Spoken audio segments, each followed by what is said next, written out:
Ils étaient des dizaines de milliers dans les rues de Lyon pour manifester contre la réforme des retraites du gouvernement. Malgré la bonne ambiance et les musiques entraînantes, les manifestants sont en colère.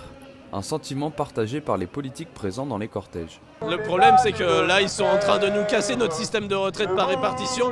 Et même si, comme à chaque gouvernement qui fait une réforme des retraites, ils disent que c'est pour le protéger, notre système, dans la réalité, on sait que c'est pour pousser les gens à aller vers un système par capitalisation, parce qu'ils n'auront plus les moyens d'attendre jusqu'à 62 ou 64 ans, voire plus, parce que si on a un trou dans notre carrière, c'est plus. Avec la NUPES, on refuse la réforme Macron et on se bat pour la retraite à 60 ans.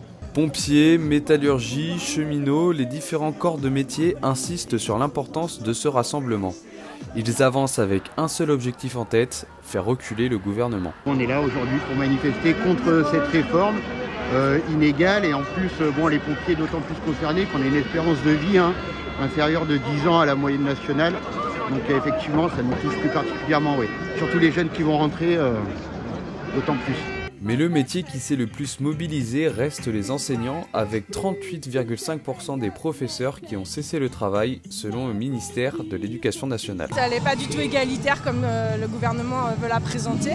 C'est un recul social tout bêtement et je pense qu'on est de nombreux enseignants à ne pas se voir enseigner à 64, 65, 66 ou 67 ans.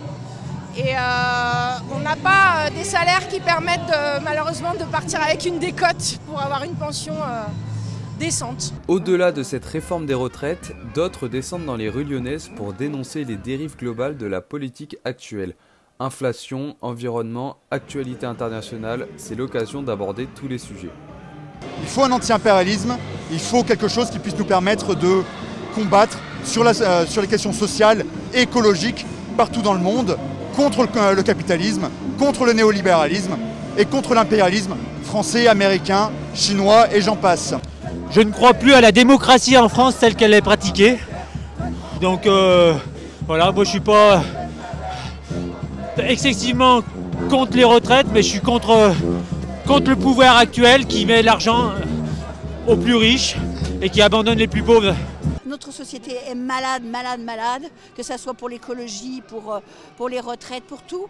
On est en train de nous enfoncer, donc il faut vraiment réagir absolument. Les syndicats annoncent que cette manifestation n'était que le coup d'envoi. Une nouvelle journée de mobilisation est prévue le 21 et 31 janvier.